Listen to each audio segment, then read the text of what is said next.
그런 것들, 뭐 제과점에서 빵을 만들었는데 안 사가서 폐기 처분하는 그런 것들, 그런 먹다가 버린 것이 아닌 그냥 만들었다가 그냥 그대로 사라지는 그런 음식들의 가격만 하면 430조가 넘어요. 그게 제가 무슨 말을 하고 싶냐면, 그럼에도 불구하고 그런 부유한 나라에서 먹을 것이 남아나서 그것을 처리하는 비용만 해도 그렇게 어마어마하게 한 비용이 들면에도 불구하고 지금 배가 고파서 진짜 먹을 게 없어서 굶어서 죽어가고 있는 기아 인구의 수는 8억 7천만 명이에요. 거의 9억이 돼가는 사람들이 우리나라의 몇 배예요? 몇 배지? 8배 되는, 아니지, 16배 되는 사람들이 배가 고파서 먹지도 못해서 죽어가고 있는데, 한쪽 나라에서는 먹을 게 넘쳐나서 먹을 걸 그 이상으로 먹어서 콜레스테롤 수치가 높아서 또 운동하고 있고 먹는 약을 먹어서 혈압을 낮추고 있고, 참 웃긴 세상이에요. 웃긴 세상. 남아돈 음식을 그냥 보내만 줘도, 잘 보관해서 보내만 줘도 이 8억 7천만 명의 사람들이 죽어가지 않도록 만들 수 있는 세상이지만, 그럼에도 불구하고 한쪽에서는 죽어가고 있고 한쪽에서는 배불러 죽어가고 있어요. 참 이상한 세상이에요. 전쟁이 끊이지 않고 있고 살인과 간음과 도둑질과 수없이 많은 이 죄악들이 넘쳐나고 있는 이 세상의 그 근원은, 악이 넘쳐나고 있는 세상의 근원은 죄 때문이에요. 죄. 여러분 이런 생각 해보신 적 있나요? 세상에 처음 죄가 어떻게 생겨났죠? 진혁이는 알 것 같아요. 진혁이만큼은. 죄가 어떻게 생겨났죠? 우와! 우와! 박수. 오늘 아주 완벽해요. 오늘 분위기 참 좋아요. 아담과 하와가 선악과를 먹어서 죄가 시작됐죠. 그렇다면 제가 질문해 볼게요. 하나님은 아담과 하와가 선악과를 먹을 줄 아셨을까요? 모르셨을까요? 갑자기 답이 없어요. 하나님은 모든 것을 아십니다. 아멘? 크게 아멘.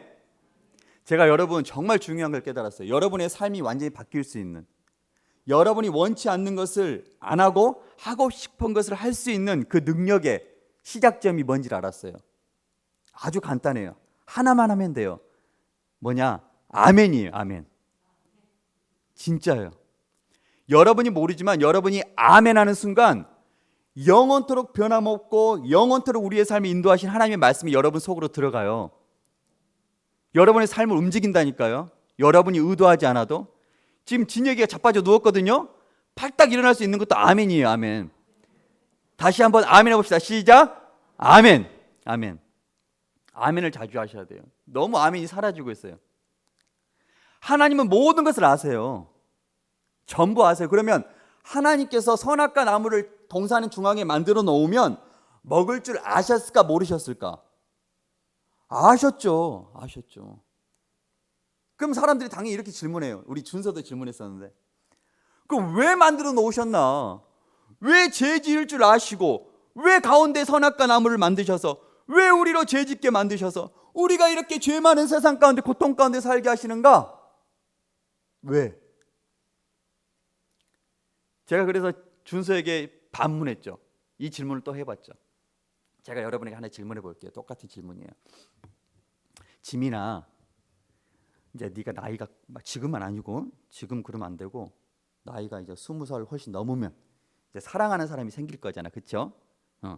그러면 지민아, 너는 두 가지 선택을 할 수 있어. 첫 번째, 그때가 되면, 지민이가 사랑할 사람이 생길 때가 되면 이제 인공지능 로봇이 엄청 발달했어요.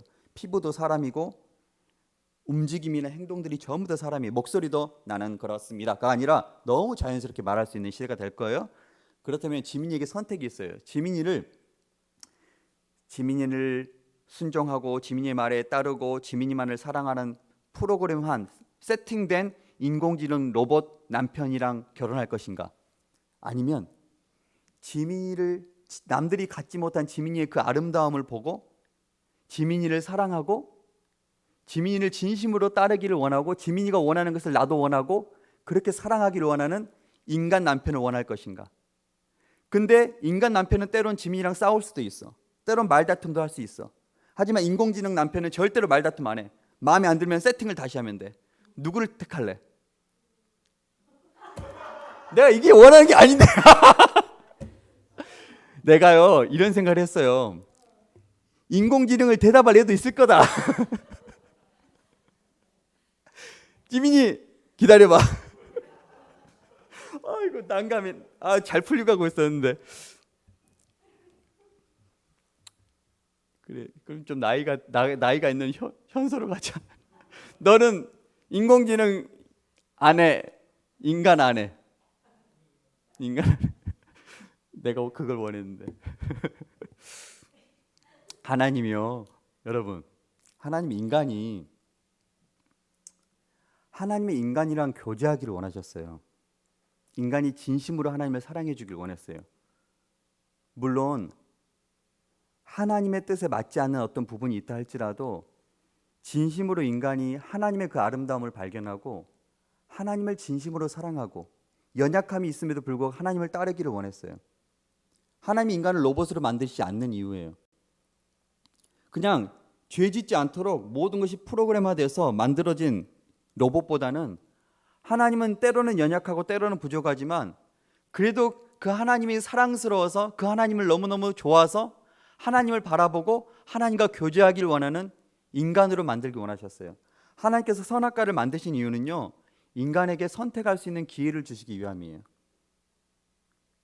그리고 그 선택의 기회가 있음에도 불구하고 여전히 순종함으로 선악과를 따먹지 않고 하나님을 사랑하는 그 존재를 하나님은 기대하길 원하셨어요.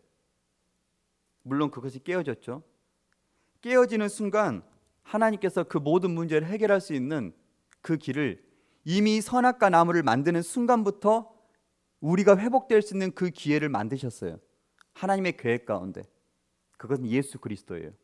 인간의 모든 죄를 해결할 수 있는 그 길조차도 하나님이 선악과 나무를 만드는 순간 만드셨어요. 다 아시니까. 우리 큐티 했잖아요. 마태복음 25장에 보면. 그런데 혹시 그 본문 기억하세요? 양과 무엇을 나누시죠? 염소를 나누시잖아요. 근데 예수님께서 양을 칭찬하실 때 뭐라고 했냐면 창세로부터 너희를 위하여 예비된 하나님의 나라를 가라 그래요. 언제부터 예비된? 창세부터. 이 세상이 만들어지기부터 천국은 있었다 없었다? 있었다는 거예요. 예수님께서 이 인간을 구원하시기 위하여 이 땅에 오셨어요. 근데 그것은 이미 말씀에 기록되어 있어요. 창세기 3장 15절에 보면 아담과 하와가 선악과 열매를 따먹고 나서 하나님께서 뱀에게 하신 말씀이 있어요. 창세기 3장 15절인데 내가 너로 여자와 원수가 되게 하고 네 후손도 여자의 후손과 원수가 되게 하리니 여자의 후손은 내 머리를 상하게 할 것이요 너는 그의 발꿈치를 상하게 할 것이니라 하시고, 야 사탄아, 네 후손과 너와, 얘는 후손이 없잖아요. 영적인 존재이기 때문에 너와 너의 졸개들이죠. 너와 여자의 후손과 싸움이 있을 것이다. 근데 여자의 후손이 네 머리를 상하게 한다? 머리를 상하게 한다. 우리 성경 마태복음 1장 한번 볼게요. 마태복음 1장 2절부터 보면 누가 누구를 낳고만 보세요. 아브라함이 누구를 낳아요? 이삭을 낳죠. 이삭은 누구를 낳아요? 야곱은 누구를 낳아요? 유다와 그의 형제들 낳고. 보세요. 이 낳고란 거 할 때 아빠가 누구를 낳아요? 아들을 낳잖아요. 계보는 그렇게 흘러가잖아요. 그렇죠? 아빠 이름이 나오고 아들 이름이 나오고, 아빠 이름이 나오고 아들 이름이 나오고 계속 계보는 그렇게 흘러가요. 그런데 16절 볼게요. 16절 계속 계보는 그렇게 흘러가되 16절 한번 읽어볼게요. 시작. 야곱은 마리아의 남편 요셉을 낳았으니. 그러면 지금까지 흘러왔던 그 계보를 보면 요셉이 누구를 낳아야 돼요? 예수를 낳아야 돼요. 아빠는 아들을 낳으니까. 근데 16절 보면 다시 한번 읽어볼게요. 시작. 야곱은 마리아의 남편 요셉을 낳았으니 마리아에게서 그리스도라 칭하는 예수가 나시니라. 보세요. 이 야곱이 요셉의 아빠인데 야곱이 요셉을 낳고 요셉이 예수를 낳고가 지금까지 흘러온 마태복음 1장의 계보인데, 그렇게 되지 않고 야곱이 요셉을 낳고 갑자기 마리아에게서 예수가 나왔다라 그래요. 그렇다면 예수는 남자의 후손이에요, 여자의 후손이에요? 여자의 후손이에요. 남자의 혈통하고는 아무 상관이 없게 태어났어요. 마리아, 처녀 마리아의 몸에서 예수가 나셨어요. 이제 사탄이 난리가 났어요. 야, 하나님께서 5천여 년 전에 4천여 년 전에 나한테 여자의 후손이 내 머리를 밟아버린다고 했는데 그 여자의 후손이 태어났다. 얘를 처단해야 된다. 얘를 죽여야 된다. 해서 별의별 노력을 다 했어요. 사탄이 예수를 죽이기 위해서. 결국 바리새인과 서기관들과 장로들을 꼬드겨서 사탄이 예수를 십자가형을 받도록 빌라도에게 넘겨지게까지 했어요. 마음이 약한 빌라도가 사탄의 말을 안 듣고 예수를 풀어주려고 했을 때 사탄이 유대인들의 마음을 충동질해서 예수를 풀어주면 당신은 로마 황제 가이사의 진정한 충신이 아닙니다. 예수를 풀어주면 당신은 반역자입니다 라고 외치게 했어요. 그래서 이 빌라도가, 로마 총독 빌라도가 아이고 예수 풀어줬다가는 내 자리가 위태하겠다 싶어서 예수를 사형 언도를 내려버려요. 사탄이 너무너무 행복했어요. 야, 이제 곧 예수 죽는다. 예수 곧 죽는다. 여자의 후손, 우리의 머리를 밟는다고 하는 이 녀석이 죽는다 하고 막 박수를 쳤어요. 로마 병정들이 예수를 채찍질한 다음에 나무 십자가에 양손과 양발을 못을 박아요. 너무너무 기뻤어요. 왜냐? 신명기 21장 23절에 보면 그 시체를 나무 위에 밤새도록 두지 말고 그날에 장사하여 내 하나님 여호와께서 내게 기업으로 주시는 땅을 더럽히지 말라. 나무에 달린 자는 하나님께 저주를 받았음이니라 기록하고 있어요. 나무에 달린 자는 하나님께 저주를 받은 자라. 사탄들이 얼마나 행복했어요. 자기의 머리를 밟으려고 왔던 예수 그리스도가 하나님께 저주를 받아서 저 나무 십자가에서 달려 죽게 되는 거예요. 자기가 질 줄 알았는데 자기가 이기는 거예요. 예수님께서 십자가 위에서 엘리 엘리 라마 사박다니, 아람어인데요, 하나님 하나님 어찌하여 나를 버리셨나이까 라고 외칠 때 우와! 하나님이 예수 버렸다. 야, 우리가 승리했다. 우리가 이겼다. 끝났다 이젠 하고 막 기뻐했을 거예요. 예수님께서 십자가 위에서 내가 목마르다 말하셨어요. 내가 목마르다. 그러자 이 사탄이 어이구 예수 목말랐어?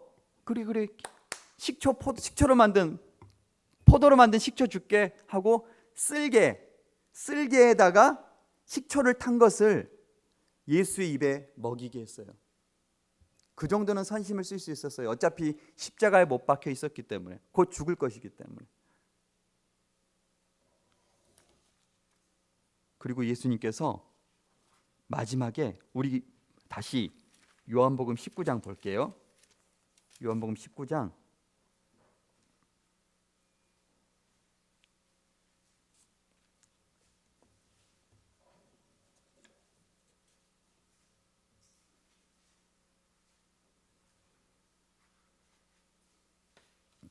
30절 함께 읽을게요. 시작. 예수께서 신 포도주를 받으신 후에 이르시되 다 이루었다 하시고 머리를 숙이니 영원히 떠나가시니라. 아멘. 아니, 사탄의 입장에서는 자기가 이겼거든요. 자기의 승리인데 예수님께서 마지막에 하신 말씀이 뭐예요? 다 이루었다는 거예요. 뭐가 다 이루어? 우리가 이겼는데. 아니, 비참하게 십자가에서 하나님께 저주를 받아 죽어가는 이 인간이, 하나님의 아들이라고 외치던 이 인간이 비참하게 죽어가면서 다 이루었다라고 말하고 죽어가는 거예요. 죽으시는 거예요. 그리고 영원히 떠나셨어요. 예수님께서. 뭘 이루었다는 거지? 찝찝했어요, 사탄이. 근데 그것이 사탄의 머리를 밟는 순간인 줄 믿습니다. 아멘. 이게 뭐냐?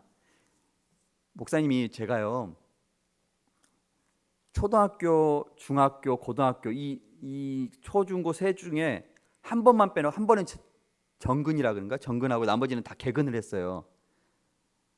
지금으로 생각하면 미련한 거죠. 근데 그때 당시에는 개근상을 엄청 최고로 쳤어요. 왜? 이 사람은 참 성실하다라고 인정하는 거였거든요. 저는 수술 받고 나서도 막 기어서라도 학교를 갔거든요. 목발 짚고라서도 막 학교 갔었거든요. 어쩐 날은 목발 짚고 신호등을 건너는데 신호등 중간에서 빨간불로 바뀌어버리더라고요. 제 친구가 업어주기도 하고, 아무튼 그렇게라도 학교를 갔거든요. 근데 예를 들어 개근이라는 것이 율법의 완성이라고 쳐봐요. 율법이라는 것이 신기한 게요, 다 지키다가 하나만 어겨도요 다 어긴 게 돼요. 개근상도 마찬가지예요. 계속 출석하다가 마지막 날 한 번 결석해도 그것은 개근상을 못 받게 되는 거예요.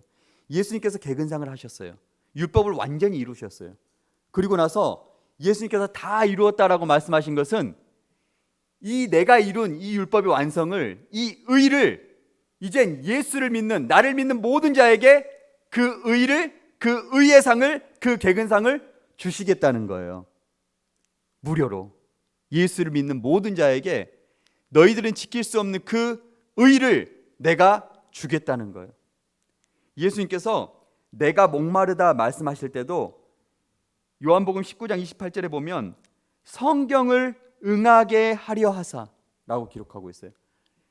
예수님께서 정말 목마르셨겠죠. 하지만 목마르셨기 때문에 이 식초, 포도식초를 마시기 위해서, 쓸개탄 포도식초 얼마나 맛없겠어요. 쓸개가 탔기 때문에 얼마나 써요. 그리고 포도식초기 때문에 얼마나 시겠어요. 그것을 드시고 싶어서 내가 목마르다 말씀하신 것이 아니라 시편의 말씀 69편 21절의 말씀을 이루기 위해서 그들이 쓸개를 나의 음식물로 주며 목마를 때에는 초를 마시게 하였사오니, 이 말씀을 이루기 위해서 고의적으로 예수님께서 내가 목마르다라고 말씀하셨다는 거예요. 예수님은 죽으시는 그 순간까지 하나님의 말씀을 이루셨어요. 하나도 빠짐없이. 그리고 다 이루신 다음에, 모든 것을 완성하신 다음에 내가 다 이루었다 하셨어요. 여러분, 이제 우리가 하나님의 율법을 전부 다 지키지 않아도 돼요. 지키지 않는다고 지옥 가는 게 아니에요. 예수를 믿음으로 구원받게 돼요. 하지만 예수 믿는 사람은 하나님의 말씀을 지키기를 기뻐하고 열망해요. 예수님께서 돌아가셨어요. 십자가에서. 그런데 그날은 준비일이에요. 준비일이라는 것은 안식일 바로 전날이에요. 해가 지면 오후 6시 정도가 되면 이제 안식일이 시작되는데, 문제는 아까 제가 읽었던 말씀처럼 나무에 달린 시체는 밤새도록 매달지 말라고 성경이 기록하고 있어요. 그래서 해가 지기 전에 그 시체들을 내려야 되는데, 예수님께서는 죽으셨는데 좌우의 강도들은 아직 죽지 않고 있어요. 그러자 이 종교 지도자들이 빌라도를 찾아가서 저 시체를 치워달라 그래요. 뼈를 꺾어서 치워달라. 그 당시 십자가에 달린 시체들이, 시체가 아니라 사람들이 어떻게 생존을 했냐면, 십자가에 매달리면 손만 못이 박혀있기 때문에 몸이 처져요. 몸이 처져서 이 폐로 물이 고인대요. 피와 물이 고인대요. 그래서 숨을 쉬게 하여 이 십자가를 끝까지 당긴대요. 당겨서 고개를 든 다음에 후 쉬고 다시 떨구고, 후 쉬고 다시 떨구고를 계속 반복하다가 어떤 사람은 이틀 동안 살아있다가 죽기도 하고, 어떤 사람은 최소한 하루 동안 최소한 8시간, 10시간 동안 살다가 죽는데 예수님은 그 전날부터 고통을 받으셨기 때문에 채찍질을 하도 심하게 당하셨기 때문에 6시간 만에 숨이 끊어지셨어요. 그래서 사람들이 이 시체를 치워달라 했을 때 빌라도가 군대를 보내서 군인들이 이 사람들이 숨을 못 쉬게 하려고 망치로 무릎을 깨버렸어요. 그런데 예수님을 깨려고 보니까 예수님이 이미 죽었거든요. 깰 필요가 없는 거예요. 그래서 창으로 예수님의 옆구리를 찔렀어요. 밑에서 찌르니까 심장을 관통했겠죠. 창을 빼니까 물과 피가 쏟아졌어요. 근데 그것도 말씀을 이룬 거예요. 시편 34편 20절에 보면 그의 모든 뼈를 보호하시며 그 중에서 하나도 꺾이지 아니하도다. 하나님께서 이미 예수 그리스도의 죽기 전에 2000년 전에 시편을 통하여서 예수 그리스도의 뼈가 꺾이지 않을 것임을 약속하셨어요. 그리고 완성하셨어요. 사랑하는 친구들, 이번 주간이 고난주간이에요. 고난주간. 예수님께서 우리를 위하여 이 땅에 오셔서 십자가를 지셨던 주간. 여러분 주보 보세요. 주보 갖고 있는 친구들 펼쳐보시면 예수님의 마지막 일주일 써 있어요. 그렇죠? 오늘은 무슨 주일이죠? 종려주일. 예수님께서 예루살렘 성에 입성하셨을 때 사람들이 종려나무 가지를 흔들었던 주일이에요. 내일은 무화과나무를 저주하시고 성전을 정화시킨 날이고, 여러분 한 주 동안 이 주보를 버리지 마시고 오늘은 어떤 일이 일어났을지 생각하시면서 이번 한 고난주간을 보내셨으면 좋겠습니다. 예수님은 여러분에게 율법의 의를 완성시켜 주기 위해 십자가 돌아가신 것이지 연약해서 돌아가신 것이 아닙니다. 우리 기도하시겠습니다. 사랑과 은혜가 많으신 하나님 아버지, 우리에게 하나님께서 예수님께서 이루신 그 율법의 완성, 그리고 그 하나님 나라에 입성하게 하기 위해서 예수님께서는 십자가 위에서 말하기 힘드셨던 그 순간조차도 내가 목마르다 말씀하심으로 하나님의 말씀을 이루셨습니다. 우리 사랑하는 친구들의 삶에 생명을 부여하여 주시기 위해서, 영원한 천국의 길을 가게 하기 위해서 예수님께서 십자가에 못 박히신 그 한 주간이 2000년 전에 이번 주간입니다. 우리 사랑하는 친구들, 이 고난 주간을 지내면서 예수 그리스도의 사랑과 예수 그리스도의 그 고난을 생각하게 하셔서 우리의 믿음의 회복이 있는 귀한 한 주가 될 수 있도록 은혜를 허락하여 주옵소서. 주 예수 그리스도의 이름으로 기도드립니다. 아멘. 준비하신 헌금 하나님께 올려드리겠습니다.